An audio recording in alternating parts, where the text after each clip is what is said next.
everyone! Before actually cooking with millets, there are a few essential things which we need to keep in mind. First off, the quality of the millet. In the market today, we have both the polished and the unpolished varieties available. However, we need to remember that the healing properties of millets, especially the anti-cancerous effect, is most found in the lignins which are in the outer covering of the millet fiber. So make sure you use only the unpolished variety for getting the maximum benefits. The second most important point to remember is that we need to soak the millets well. In millets, the fiber is present in concentric circles from the center of the millet to the periphery. So unless we soak the millet for 6 to 8 hours, the inner fiber does not soak properly and will not cook well and will lead to problems with digestion. So ensure that you soak the millets before cooking for 6 to 8 hours. Another important thing is that millets are rich in water-soluble minerals and vitamins. So do not throw away the water which you are using to soak the millets.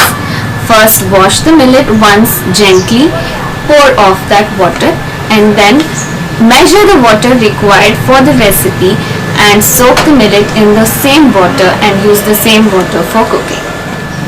The next important thing is about our vegetables and fruits. Before using the vegetables and fruits in our recipes, it's best to treat them with tamarind water. Tamarind water has tartaric acid which helps to draw out the chemicals which are being used to grow our vegetables and fruits. So unless you're sure your vegetables are organic, it's best to pre-treat the vegetables for 10 to 15 minutes in tamarind water and then wash them thoroughly before using them to cook. The water which we use for cooking is equally important. So make sure that you are purifying your water for drinking and for cooking purposes using copper. Copper helps to kill the bacteria and viruses and remove the plastic and also makes the water structured. Moving on to the oils which we use for cooking.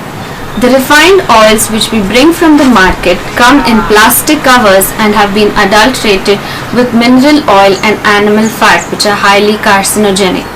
Also, the high temperature and pressure used to extract these oils generate free radicals and destroy all the good properties in them. Instead, for all our recipes, we use oils which have been extracted in a natural way in wooden garnis which are driven by bulls. This is the ideal process for extraction since there is minimum pressure and heat which is generated in the process of extraction, thus allowing all the nutrients to be retained. The vessels which we use for cooking are equally important. Non-stick cookware seems convenient, but the Teflon coating which we slowly ingest is highly injurious to health. Also, aluminium cookware is quite popular. However, aluminium too is toxic to the blood, the bone marrow and the kidneys. It is best to use steel, glass or earthen cookware. You'll be surprised to see the difference in taste when you cook in mud vessels.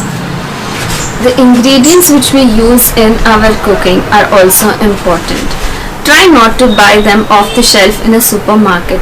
Put a little extra effort to ensure that you're using pure products at home.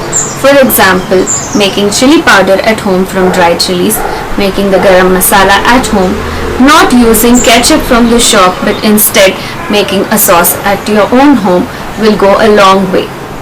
I'm sure keeping all this in mind, you'll be able to cook healthy food at home.